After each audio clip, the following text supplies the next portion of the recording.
Muchísimas gracias. Un saludo a las mamás que se han podido conectar en este momento y a los que nos van a ver más tarde a través de la página de YouTube. Pues bienvenidos a una emisión más de nuestros encuentros semanales de la Escuela para Padres de Kinder Albi. La semana pasada dimos inicio a un nuevo tema en lo que es relacionado al déficit de atención, la detección temprana en la etapa preescolar, precisamente la etapa en la que ustedes se encuentran con sus hijos.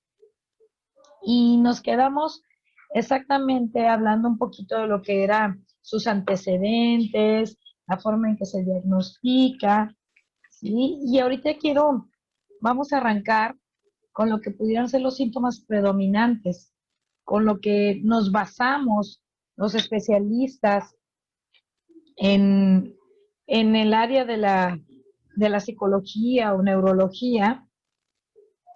A ver, ahí creo que estamos bien. Para poder detectar tempranamente un niño con déficit de atención e hiperactividad. Vamos a irnos primero con lo que es la inatención. La atención es una construcción multidimensional que se usa para descubrir una amplia variedad de fenómenos cognitivos y conductuales. Y hay distintos tipos de atención, entre los que se han descrito los siguientes. Tenemos el estado de alerta, ¿sí? La atención enfocada, la atención sostenida, la atención selectiva y la atención funcional. La atención enfocada es la habilidad de estimular e inhibir la atención dependiendo del estímulo recibido. La atención sostenida es la habilidad para sostener esa atención por un largo periodo. Y la atención selectiva es la capacidad para atender un estímulo relevante en presencia de otros estímulos pocos significativos. Por otro lado, la atención funcional es el grado y la calidad de esa atención. Si se dan cuenta, hablar de atención no es solamente un término como tal. Hay una forma de desmenuzar la atención y es por eso que de repente los papás nos confundimos y decimos o discutimos a veces con las personas que nos hacen ver que nuestro hijo puede tener un problema de este tipo, porque decimos, no, pues es que mi hijo lo viera, yo le pongo las caricaturas y ni parpadea, está viendo atentamente la caricatura que le gusta o el video que le gusta. Lo que pasa es que está en ese momento desarrollando ese tipo de atención. Voy aquí a ampliar la pantalla.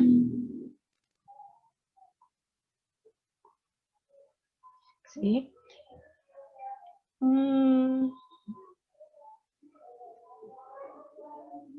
Ok. Es que quiero verlos bien. Perfecto. Entonces, es por eso que de repente se nos confunden y se molestan o se inconforman cuando algún docente o alguna persona cercana a ustedes les hace ver que su niño tan pequeñito está teniendo problemas de atención. Lo que pasa es que la atención sostenida, por ejemplo, es elemental para el proceso de enseñanza-aprendizaje.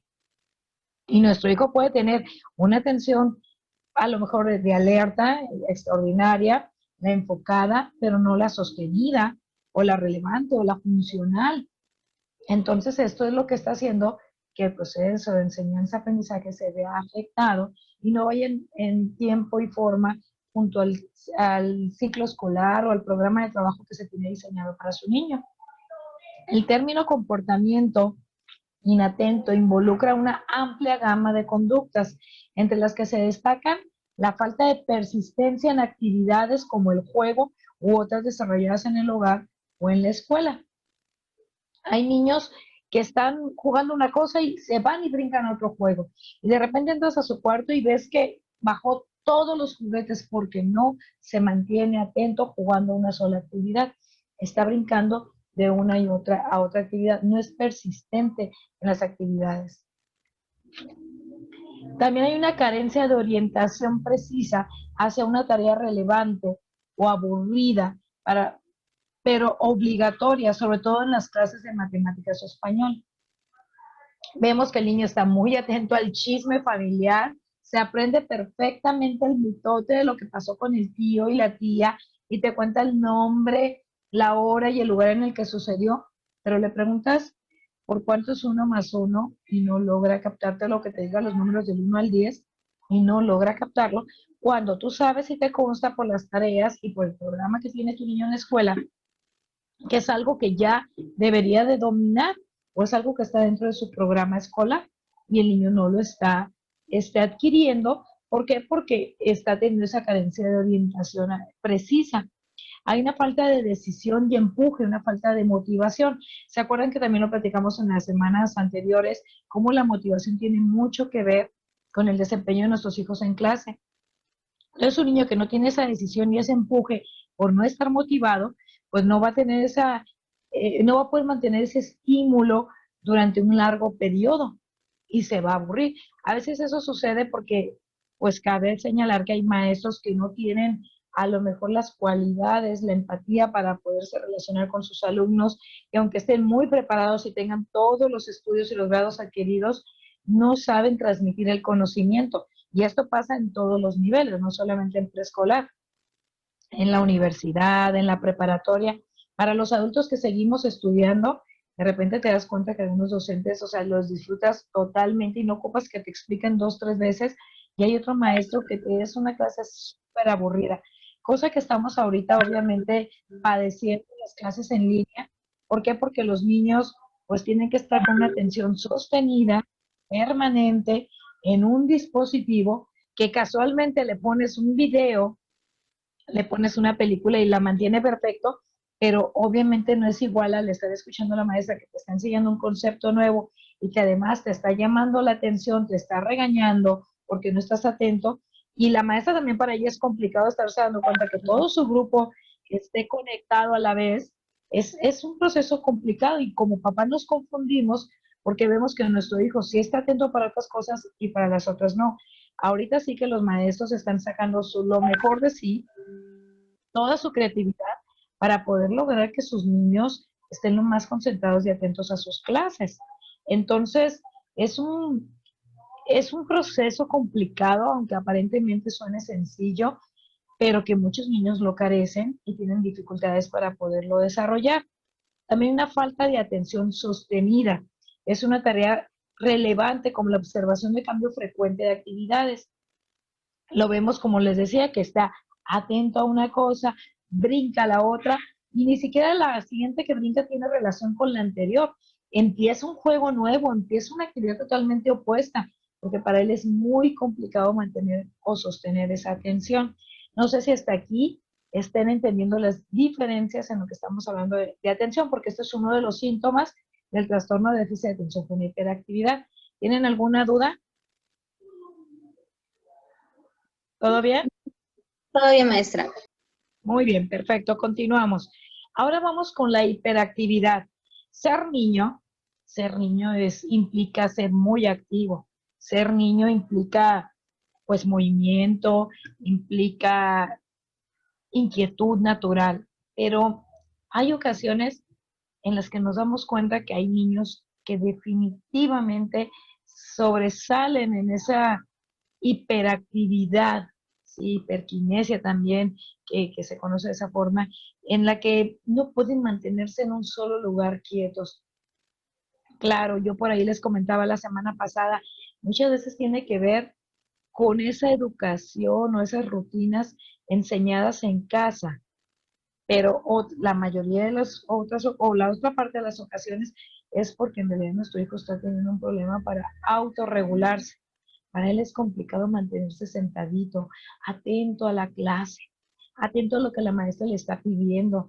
Imagínense, ahora ustedes que los están viendo a sus hijos en este proceso académico dentro de casa, yo creo que va a ser algo que vamos a poder rescatar mucho los padres de familia, ahora que estamos teniendo la oportunidad de ver a nuestros hijos en plena oportunidad, ¿no? En plena acción dentro de su horario escolar, la maestra impartiendo la clase y nuestro niño que se levanta, que mueve el lápiz, que está sacudiendo, que ella vio pasar la mosca, que ya se levantó a tomar agua, que ahora quiere irse a lavar las manos, que ahora tiene hambre. ¿Se lo imaginan cómo estaba en el salón de clases?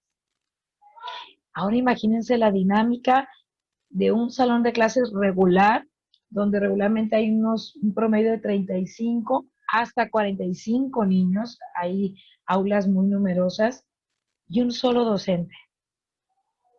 ¿Se imaginan el caos de ese salón de clases? Porque no solamente tenemos a un niño con estas características, regularmente en un grupo numeroso de 45 niños, fácil esa maestra se va a enfrentar a 4 a 5 niños en el aula con estas características de personalidad. ¿Se imaginan qué caos? Uno se levantó, el otro ya aventó la lapicera, ya golpeó al de enfrente, el de enfrente ya lloró. En realidad, estos niños generan mucho desorden, alteran la armonía del grupo y la maestra, para ella a veces es muy complicado controlarlos. Y los padres, ¿qué tiene que hacer la maestra? Pues pasar el reporte al padre de familia.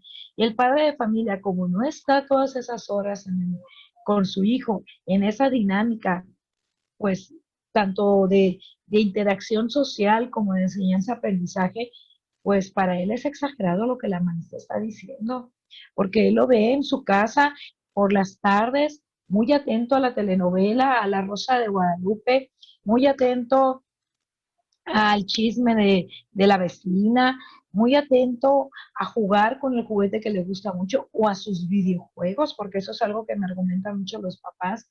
Entonces, ¿cómo es posible que la maestra me diga que el niño no puede estar sentado, que el niño no puede, si yo lo veo aquí toda la tarde jugando videojuego? Bueno, lo que pasa es que su atención es selectiva y eso a él sí le interesa y eso le es muy atractivo y eso le es sencillo estar atento y bien sentado. Bueno, no bien sentado, pero más permanentemente sentado. Pero cuando está en un aula donde le están enseñando cosas que no le interesan, a eso agréguenle quizás a una maestra poco dinámica, ¿sí? Poco lúdica, en una etapa de preescolar, que es con lo que ahorita estamos enfrentándonos, todo se vuelve más caótico, todo se vuelve un poco más complejo, porque nuestro niño empieza de menos a más, a ser más complicado, ¿sí? Esa interacción y ese proceso le es complicado adquirirlo y empezamos entonces a ver que hay un rezago en el aprendizaje, ¿no? Que este niño se está quedando desfasado, cuando ya que la mayoría de sus compañeritos ya están leyendo, escribiendo, él todavía está atorado con las vocales. Ahora es más sencillo para ustedes mamás darse cuenta de esto, porque existen los chats y las mamás ahí mismo, ¿no? Somos muy comunicativas, esos chats que tienen sus ventajas y desventajas. Mamá, ya les dejó la maestra tal tarea, y tú te das cuenta que es que aquí está la tarea de mi hijo. Ves al compañerito que está escribiendo correctamente, la mamá según su discurso ya está leyendo y tu niño no.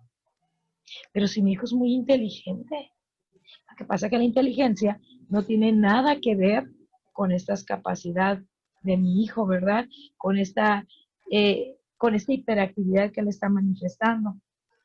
Vamos a ver, hay movimientos pequeños e imperceptibles, como por ejemplo el niño que siempre está moviendo el pie, que está golpeando la mesa con el dedo.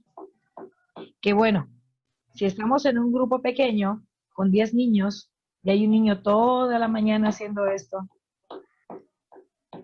o moviendo el pie y con el pie moviendo el escritorio de enfrente.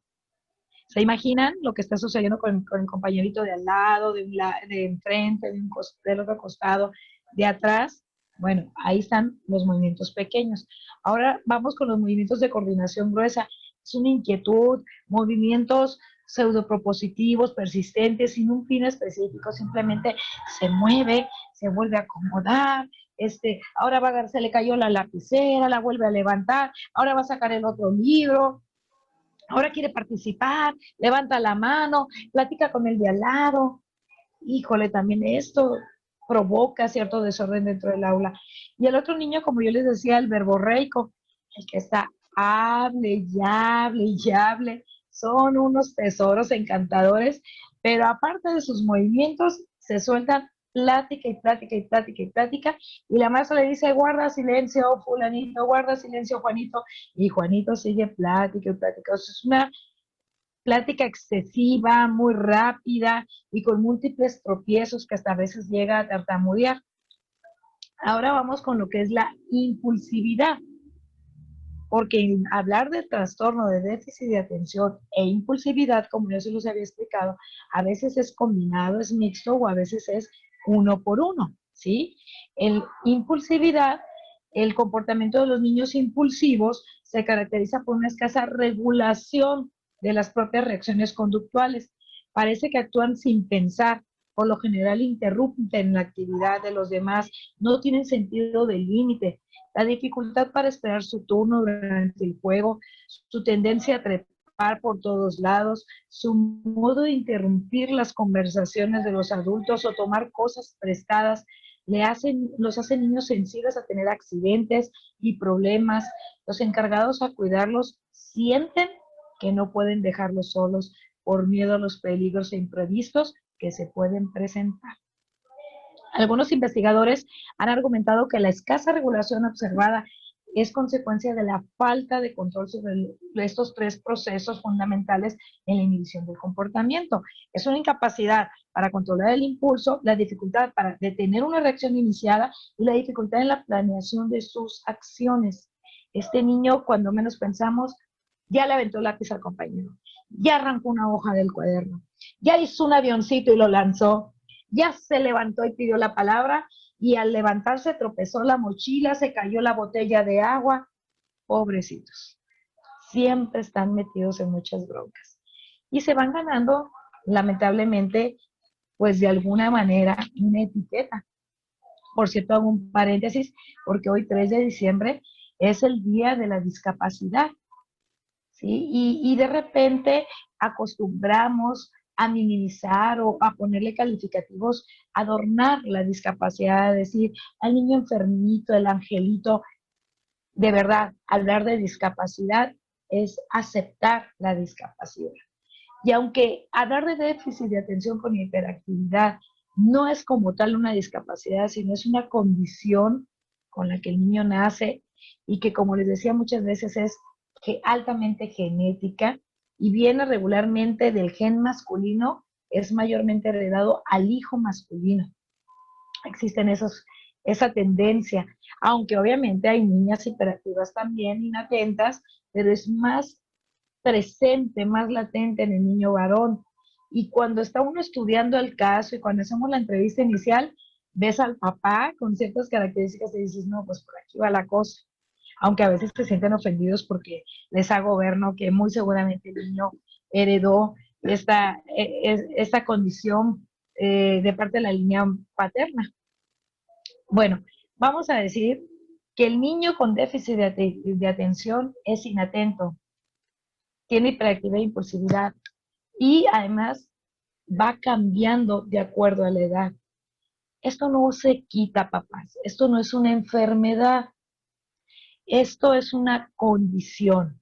Y hay miles de personas adultas que lo padecieron toda su vida. Y como yo se los digo a los papás que me visitan, ¿qué pasó con estos papás? Pues muchos de ellos fueron muy golpeados física y emocionalmente por la vida, porque eran los que se quedaban atrás en la clase, porque eran los que tuvieron que recursar algún grado escolar, y no por falta de capacidad intelectual, sino porque su conducta no les permitía avanzar. O son los que quedan truncos sus estudios, que luego no pueden con la secundaria inclusive, porque se imaginan, si estamos hablando de la etapa preescolar, ahora imagínenselo en la primaria, con un solo maestro al frente, pero si está en un colegio y lo metimos a un colegio bilingüe, inclusive hubo por aquí más claro un colegio que daba francés, inglés, con 2 lenguas, con varios maestros, con diferentes filosofías de enseñanza, y mi hijo con esta dificultad, pues para él es más complicado el proceso de adaptación. Ahora imagínense que arrastró así toda la primaria y yo no lo atendí y lo brinco a la secundaria, donde de por sí es un cambio, es un periodo de transición muy complicado para los niños. Ahora imagínenselo,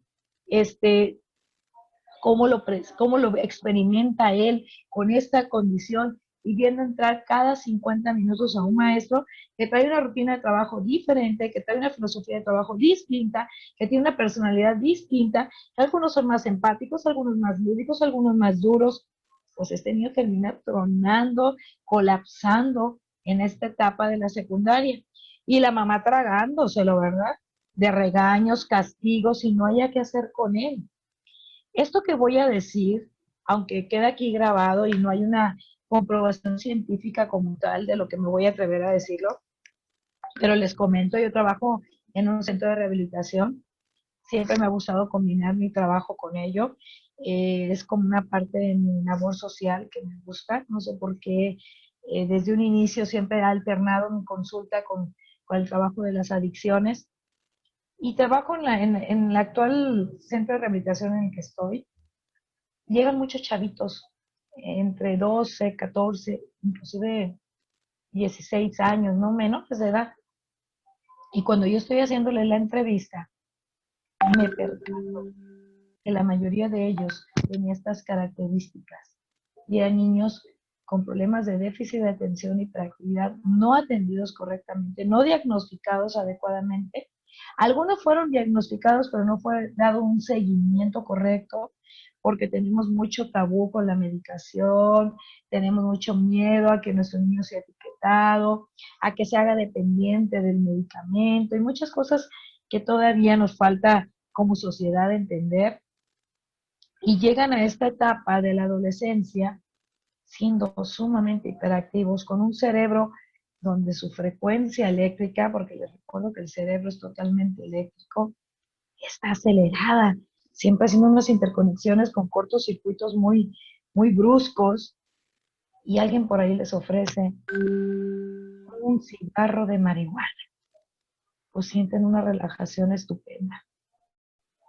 Y empieza un gancho, en verdad, muy fácil para pasar y brincar a otra de las áreas. Si se dan cuenta, está bien, maestra Rebeca, que sigas pasando las diapositivas, porque en realidad estoy tratando de darles la práctica de manera general, porque el tema no es como tal hablar de una cosa con la otra, sino es todo, hablar de atención, de hiperactividad y de la falta de control de impulsos.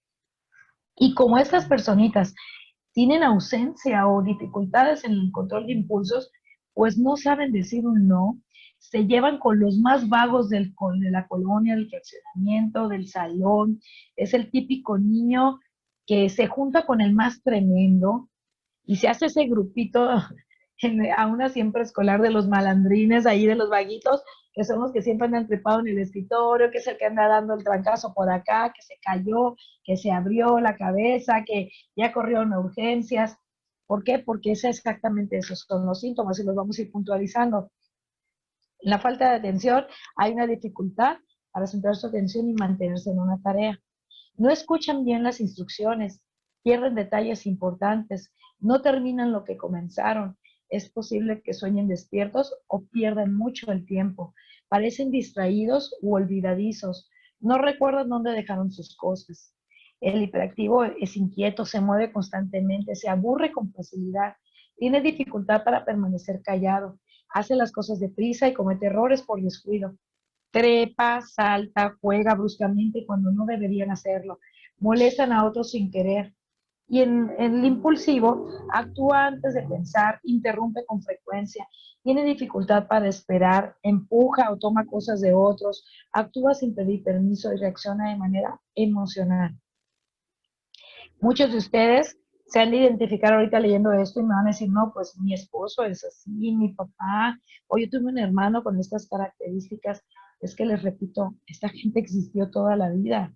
Lo que pasa es que de algunos 50 años a la fecha es cuando hemos podido ser más estudiados, hemos estudiado más en el tema y hemos podido atenderlos de una manera más oportuna. Pero aún así, 2020 no son atendidos en su totalidad. Todavía existe mucha negación a aceptar que uno de nuestros niños pueda tener este tipo de condición.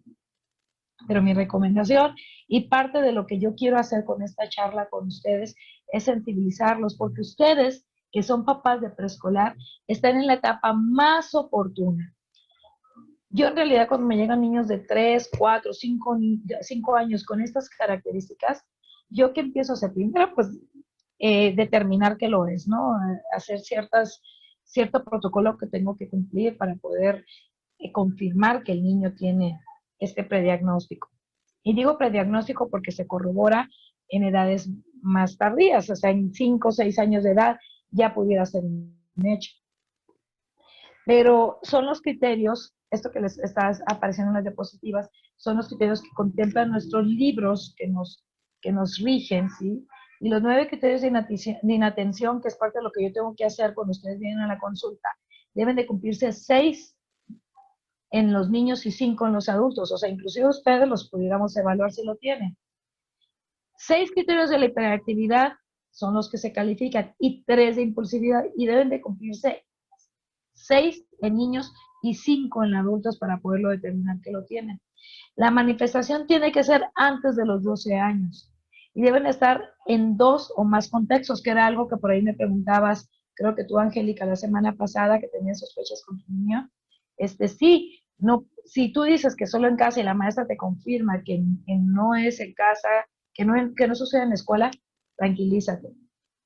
Quizás tiene que ver con que la niña te está queriendo llamar tu atención, quiere robar tus tiempos, porque sobre todo ahorita en esta crisis en la que estamos viviendo dentro de casa, pero tiene que manifestarse en 2 o más contextos. De hecho, cuando nosotros los estamos evaluando, pedimos que colaboren o confirmen la información la abuelita que lo cuida, o la niñera, la maestra, el padre, la madre. Si tiene un hermano adulto, el hermano adulto, todas las personas que rodean a este niño, para poder nosotros estar seguros que el niño está dentro de estos parámetros.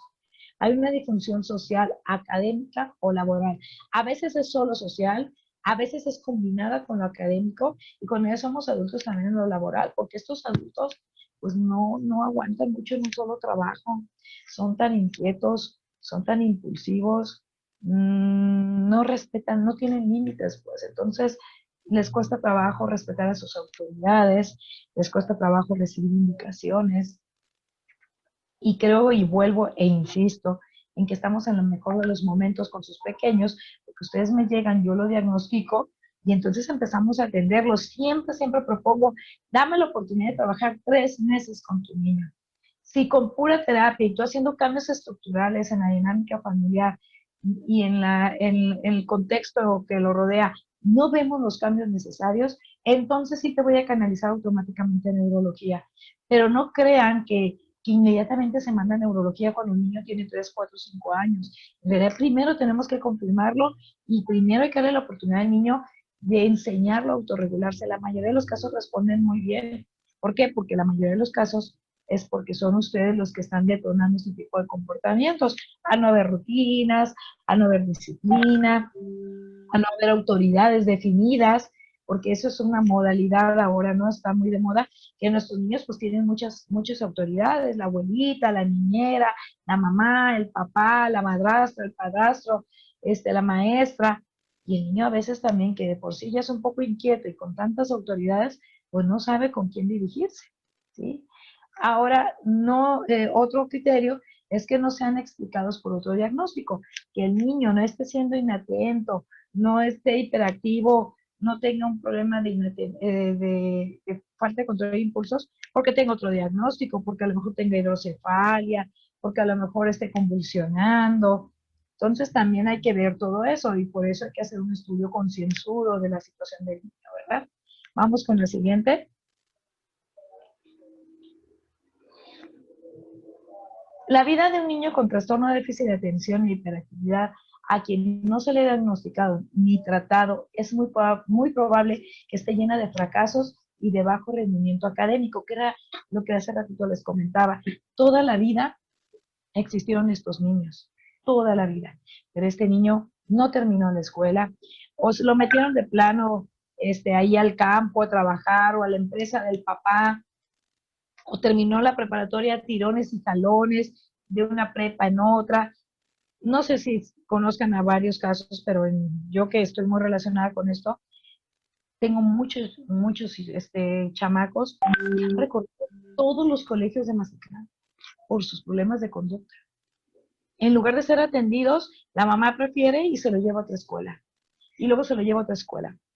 Y el niño, como les repito, no precisamente tiene que tener problemas de aprendizaje, puede ser un niño muy inteligente, muy capaz, inclusive hasta puede dominar otro idioma, pero no puede controlarse, no puede autorregularse y se mete en muchas broncas con sus compañeros.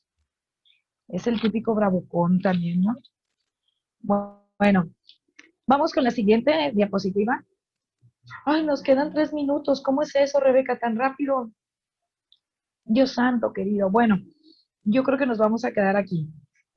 ¿Cómo es que nos quedan 3 minutos? ¿Por qué?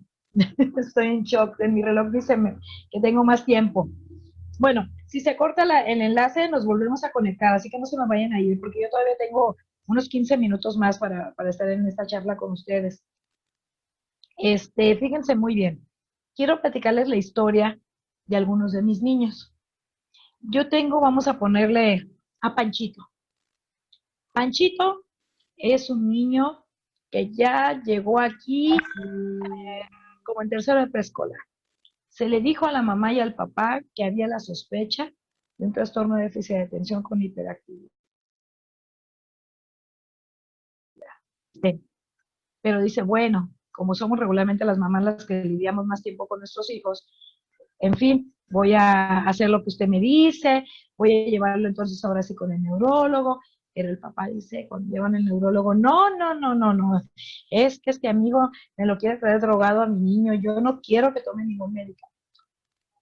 Bueno, es una lucha a veces y una pérdida de tiempo aparentemente, pero también es un proceso de enseñanza para ustedes como padres de familia. Ya por fin, Panchito está con su tratamiento integral, su neurólogo, su psicóloga, su maestra está informada, algunos tienen la necesidad inclusive de llevar una maestra sombra o monitor, porque es tanto sus problemas de concentración y atención o de hiperactividad que necesitamos que alguien lo esté controlando de manera personalizada. Todo está en armonía, todo va bien. Pero Panchito, en ninguna fiesta lo quieren, porque Panchito siempre es el que golpea a todos los niños. Panchito es tan arrebatado que cuando están tirándole la piñata, dándole trancazos a la piñata, Panchito se atraviesa y ya empujó al niño que ya se descalabró. Panchito, siempre, ay, pobrecitos, pero siempre traen la frente abierta, un diente roto, se quebraron un brazo. Son niños demasiado inquietos, que siempre son tan impulsivos que se trepan en un árbol, que se suben a la barda. Y en una ocasión, esto es real, uno de mis Panchitos, que creen, se echó el trinchador encima. Híjole, es cuando dices como papá y como terapeuta, si yo lo hubiera atendido a tiempo. Allá van corriendo urgencias con Panchito, ¿sí? Porque Panchito, pues, entre cristales, entre la vajilla encima, el mueble, y les estoy hablando de un Panchito, de otro Panchito que, ¿qué creen que hizo? Es tan impulsivo que también un descuido, porque estos son descuidos de nosotros los adultos, se trepó en el closet, que era fácil accesar a ello, y se tomó todo el jarabe que le recetó el doctor para el control de su hiperactividad. Y cae en un estado, pues, de aletargamiento y tienen que ir corriendo con él a urgencias, hacerle un lavado estomacal y un susto tremendo que pasa a la mamá, llorando me habla, desesperada. Panchito, ahí va otro Panchito. Panchito es tan explorador, Panchito es tan inquieto, nos queda un minuto, dice aquí, que Panchito todo, no, y luego es muy inteligente, no olviden que Panchito es muy inteligente. Entonces a todo le sabe. Tenemos unos 10 minutitos para terminar la historia de Panchito. Panchito se mete en muchos líos y como les digo, Panchito es tan inquieto, tan impulsivo, tan explorador, que ahora con el acceso al internet ve cada cosa y se entera de cada cosa. Que Panchito al querer explorar, pues el otro día se enteran que quiso tocar a la prima, a la hermanita, de manera indebida, porque Panchito es atrevido y lo vio y se estimuló viendo en un video, en algo que él accesó.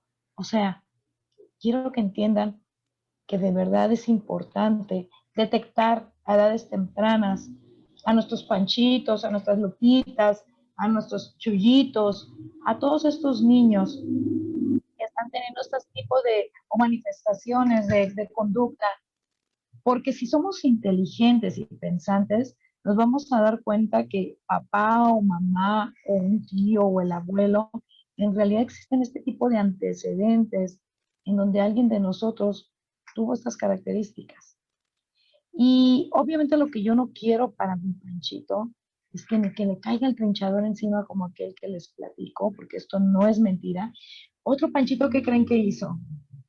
Se encajó aquí el eje de un carrito, porque a él le encantaba desarmar todos los carros que veía de juguete. Tenía una obsesión por los cochecitos y los desarmaba hasta que los destruía. Y el eje de las llantas se lo encajó por aquí y le salió en la piel, bendito Dios, no por el ojo, por acá. Ahí va corriendo la mamá. En realidad estos Panchitos nos meten cada susto, hacen cada cosa. Eso lo hacen, digo, hablando ya de un caso obviamente severo y mixto del trastorno de déficit de atención con hiperactividad. Les estoy hablando de eso en casa. Se imaginan en el salón de clases, papás, donde la maestra no tiene muchos recursos para regular, para controlar a Panchito, donde además si tú como padre de familia no colaboras y la maestra te está dando la queja y tú te vas a ofender porque la maestra te está dando la queja sobre tu hijo, ¿qué va a pasar? Pues que vas a letargar más este avance, este proceso, en este proceso que puede llevar Panchito de mejoría.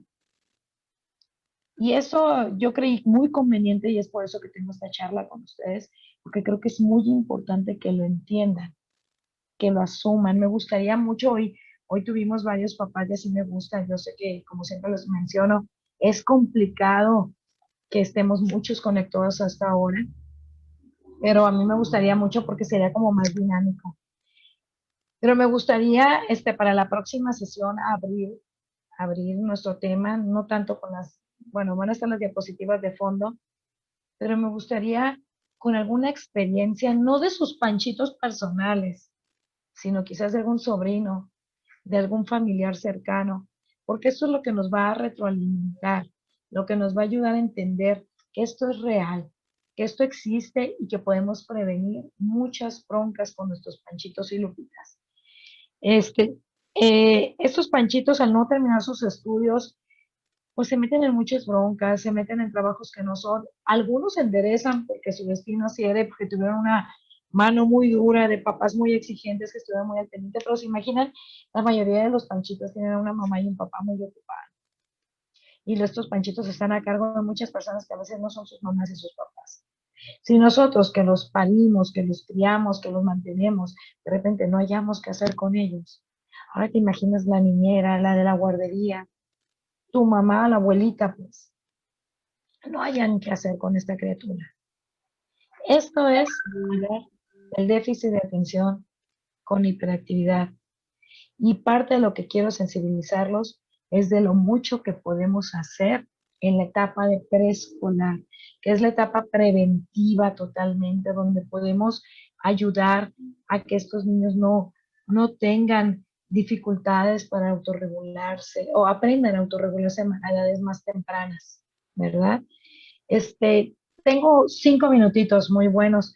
No sé si alguna de las mamis que está aquí tenga algún comentario o alguna duda. Me gustaría escucharlas. No, Samantha, por mi parte no hay ninguna duda. Ya la charla pasada ya te había preguntado, ¿no? Y te comenté sobre mi hija. Y pues ya ves que la maestra Beatriz, la directora, pues me dijo que no estaba ahí clara. Pero obviamente era porque veía yo algunas de estas características que tú dabas, ¿no? Y ahorita especificaste que son como que en conjunto, ¿no? Así es. Y sí, la mía es para llamar la atención. Y sí, o sea, hay características, por ejemplo, que tú ahorita dijiste, la impulsividad. Fíjate que yo lo he notado en mi hija, pero también en muchos niños, en la mayoría, en mi familia, por ejemplo. No sé si ya es algo que los niños traen hoy en día. Yo pensé que era algo que se heredaba o que se transmitía, pero son muy intolerantes al La fracaso, frustración. a la frustración. Están jugando y no pueden armar algo, no pueden hacer algo y se enojan, avientan todo, hacen corajes, gritan, o sea, es esa cuestión, ¿no? Pero te digo, lo he visto en muchos niños, no solo en mi hija. Entonces, yo creo que es algo que ahorita también con esta pandemia, aparte de nosotros, cómo estamos, yo creo que también los niños, ¿no? Se estresan y también los niños lo sacan de alguna manera. Así es. Sí, no, Samantha, sería todo y pues muchas gracias, que me gustan mucho tus pláticas, como te digo, y sí es importante para que nosotros podamos detectar a temprana edad estas situaciones, porque hay veces que lo confundimos y decimos, ay, es que mi hijo es muy inquieto, ay, es que mi hijo me salió así asado, ¿no? Pero no vemos que es un problema el que podemos solucionar si lo detectamos a tiempo. Así es, Angélica. Pues hay que estar muy atentos. Esta etapa en la que ustedes se encuentran es una etapa determinante. Lo expliqué en las primeras pláticas. Estamos en pleno desarrollo de la personalidad y hay muchas cosas que podemos prevenir, ¿no? Trabajando con ellos a edades tempranas. Me encanta verlas por aquí. Nos vemos la próxima semana donde voy a hablarles de algunas recomendaciones para guiar a este tipo de niños, que además nos puede servir no solamente para los niños con déficit de atención, para un niño regular también, ¿no? Y con esto vamos a arrancar la próxima semana, si Dios quiere. Y aquí nos veremos el próximo jueves muy puntuales a la 1 de la tarde. Voy a tratar de tener ya las dos cosas prendidas porque como que de plano en una tarda mucho mi compu y el celular no se quiere activar el audio. Pero bueno, aquí estamos, al pie del cañón. Muchas gracias por su tiempo, gracias por sus comentarios. Les repito, estamos en espera de más opiniones, en espera de que nos hagan más sugerencias de qué otras pláticas les interesaría que armáramos. Nos quedan pocas semanas de estar en contacto con ustedes. Quizás vamos a cerrar solamente con el trastorno de déficit de atención para no abrir uno y dejar inconcluso, pero ya lo iremos definiendo al paso de estos días, ¿sale? Muchas gracias por todo, un saludo a todas. Gracias, Samantha. Hasta luego, gracias. Gracias.